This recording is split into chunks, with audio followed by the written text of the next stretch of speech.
Mais um dia cheio de temas, cheios de assunto, neste que é o correspondente médico com o doutor Fernando Gomes. Tudo bem, doutor? Tudo bem, Elisa. Vamos trabalhar, tem um monte de tema interessante para a gente conversar. E sempre lembrando que você que está nos assistindo pode participar, viu? Vai lá no Twitter, deixa sua pergunta, seu comentário, sua dúvida. Nenhuma pergunta é boba, pode mandar para a gente e marca #correspondente médico. A gente começa o quadro de hoje com uma informação que chegou do Reino Unido. Vejam só, por lá foram iniciados testes para ver se a combinação de vacinas pode ser eficaz, mais eficaz que a administração atual. Então, por exemplo, quem participa do estudo pode receber primeiro a dose da Pfizer, depois de alguns dias, esse período varia de 4 a 12 semanas, pode receber a dose da AstraZeneca e vice-versa também. O participante pode receber primeiro da AstraZeneca e depois da Pfizer. Doutor, na hora que eu li essa informação, eu pensei, minha nossa, porque o que a gente recebe de perguntas das pessoas dizendo, posso primeiro receber uma vacina, depois receber outra, e agora vemos aí a ciência caminhando e divulgando alguns estudos. Na prática, doutor, o que diz esse estudo? Pode ser, então, de fato eficaz? A gente sabe, Elisa, que agora a gente vai ter uma resposta baseada em evidência científica a partir da conclusão e do desenvolvimento desse estudo. Então, assim, as possibilidades são inúmeras, né? Se eu tenho diversas vacinas, diversas formas de estimular o sistema imunológico, por que não aplicá-la? Muitas pessoas vêm perguntando isso, porque a gente sabe que as vacinas têm base diferente na sua constituição, na sua construção, então é de se esperar que dentro do organismo exista um estímulo diferenciado. E a gente vai saber então, através dessa comparação que se inicia com esse estudo, se esta combinação em específico, ela tem uma boa eficácia e quem sabe, né, dá uma eficácia maior do que simplesmente a aplicação de cada uma delas separadamente. Lembrando que esse estudo diz respeito às vacinas da Pfizer e de Oxford AstraZeneca. Esse estudo não está analisando o nosso caso aqui no Brasil, por exemplo, que a combinação seria diferente, né? Seria a Coronavac com a vacina de Oxford AstraZeneca.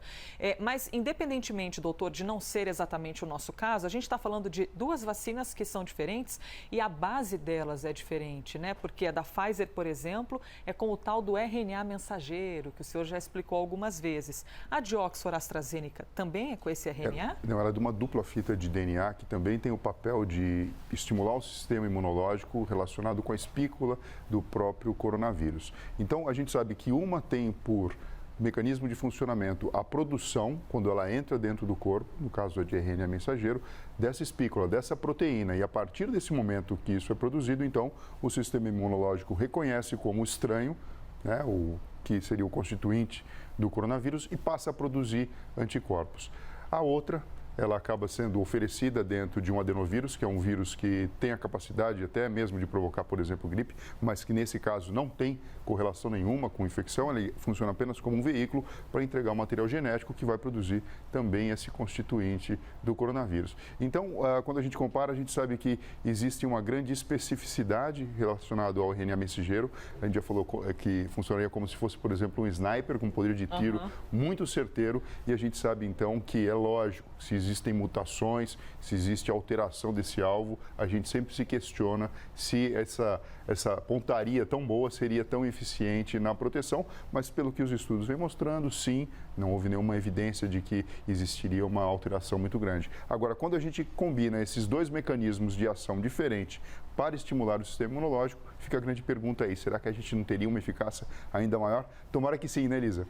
Estamos torcendo por isso que assim que sair o resultado desse estudo, mais para frente, a gente vai trazer aqui para o quadro e repercutir Agora, com olha vocês. só que interessante, para a gente poder ter um estudo como esse, foi necessário que estudos anteriores existissem com base em cada vacina individual, para podermos ter números e podermos então comparar resultados. Imagina a bagunça que seria se cada vacina que sair no mercado já fosse misturada e comparada. Então a gente não consegue comparar banana com laranja e cenoura. Primeiro a gente precisa saber o efeito de cada uma delas para depois então poder construir mais conhecimento. E dar o tempo da ciência, né, que a gente está aprendendo a respeitar cada vez mais. Doutor, vou trazer mais um tema aqui para a nossa conversa e você sabe que pode sempre fazer pergunta, viu? #correspondente médico. A gente fala dos tratamentos alternativos da Covid-19, porque uma a Agência de Medicamentos da Itália, que equivale à nossa Anvisa aqui no Brasil, autorizou a utilização de 2 anticorpos monoclonais para combater o novo coronavírus. Doutora, a gente já falou sobre tratamentos com anticorpos monoclonais aqui, mas só relembra para a gente, por favor, o que exatamente é isso e de que fato ele agiria no combate à Covid? Funciona assim, nós temos, no caso, o coronavírus entrando no corpo de uma pessoa e para a gente neutralizar esse invasor, nós precisamos de proteínas que são os anticorpos que vão se grudar a eles e com isso, então, tirar totalmente o poder de combate de invasão do vírus. Quando você vacina uma pessoa, você estimula que o próprio sistema imunológico dela produza essas proteínas chamadas anticorpos para que façam essa ligação e combatam naturalmente naquele momento o coronavírus. Quando eu ofereço anticorpos produzidos em laboratório, eu já estou oferecendo o produto final, eu já estou oferecendo uma proteína que vai se ligar ao vírus e, portanto, inativa a capacidade dele invadir as células e de provocar a doença. Então, assim, eu não deixo uma memória dentro do corpo físico da pessoa, mas eu resolvo o problema dela, em teoria, naquele momento, porque o vírus ele vai ser logo encontrado com esse anticorpo monoclonal e ele deixa de ter o seu papel invasor e potencial patógeno.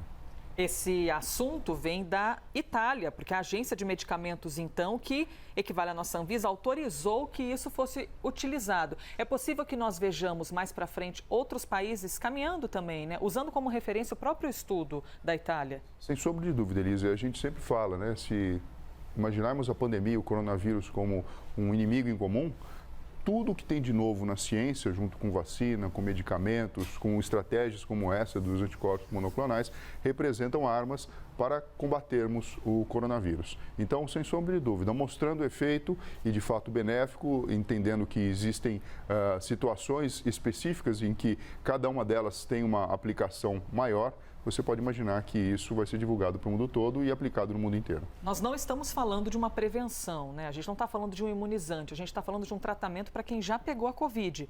E aí, quem, por exemplo, já foi vacinado, você vê que as perguntas vão surgindo aqui, hein, doutor? Quem já foi vacinado poderia passar por um tratamento como esse? Tem algum risco? Não, poderia. O que acontece? Quem foi vacinado, a vacina funcionando, tendo a sua eficácia ali comprovada naquele organismo, teve contato com o coronavírus, o próprio corpo produz anticorpo. Produção caseira, tá? Que acaba sendo a melhor que tem.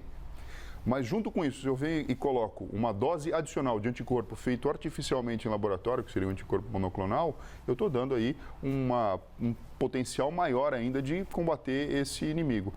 Próximo tema que a gente traz, pausa na Covid-19. Agora a gente vai mudar o disco e falar de outro tema aqui ligado à saúde. Uma doença que mata quase 10 milhões de pessoas ao redor do mundo todos os anos é o câncer.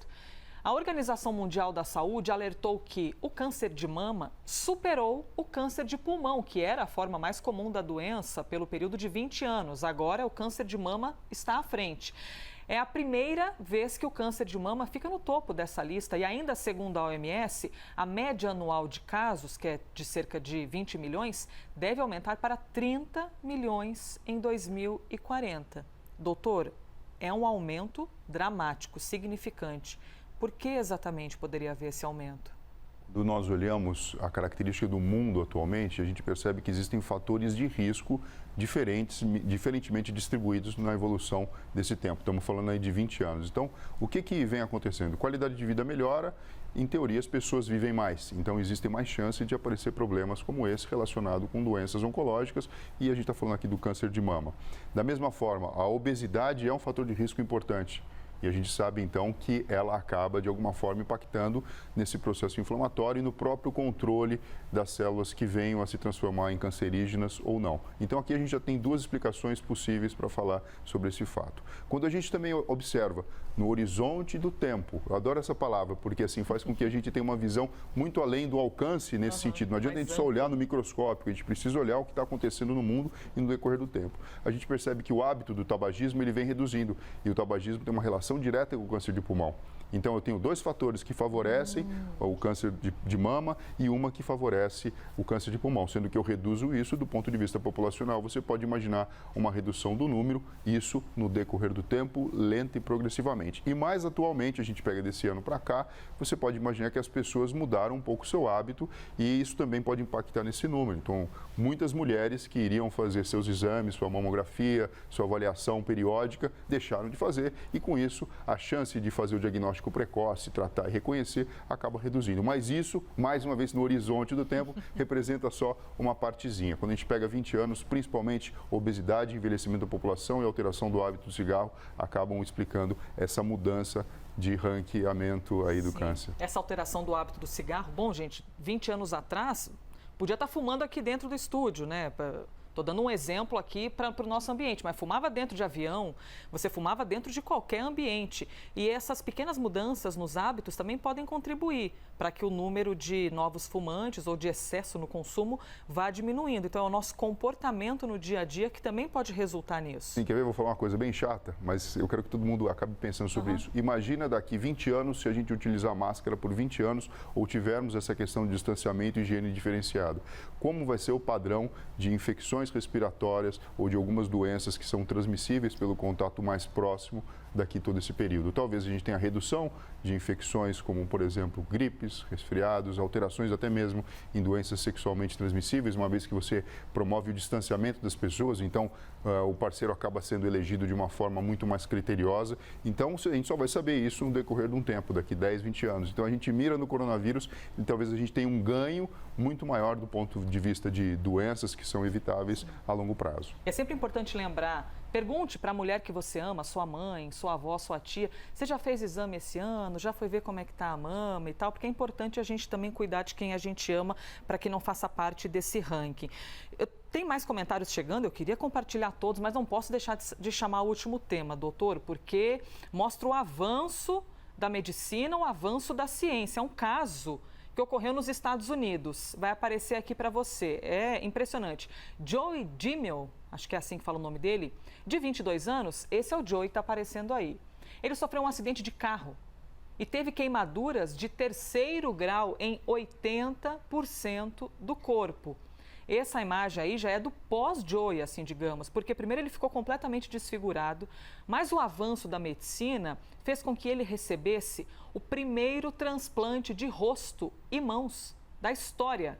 A cirurgia já foi faz um tempinho, foi em agosto, mas só agora isso foi divulgado para dar aquele tempo, né, saudável para conferir, ter certeza de que tudo daria certo. Antes da gente falar mais sobre isso, doutor, que já tem várias perguntas aqui para fazer para o senhor, a gente vai ouvir um cirurgião desta área. Reparador. Um paciente politraumatizado, um paciente como o caso dessa cirurgia de transplante, que teve todo o rosto danificado, 80% do corpo queimado, é um paciente que foi tirado da vida normal. A nossa face, ela tem função, ela ajuda na visão, ela ajuda na deglutição, ela ajuda na fala, ela ajuda na respiração.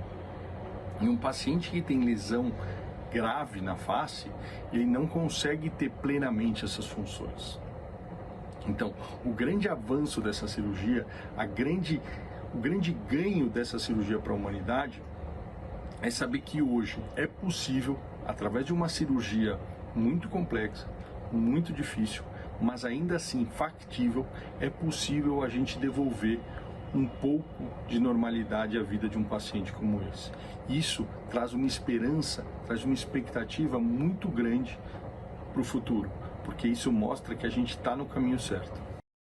É extraordinário, né, doutor, esse avanço da ciência, da medicina, de poder fazer um transplante de rosto e dar vida novamente a uma pessoa que ficou completamente desfigurada.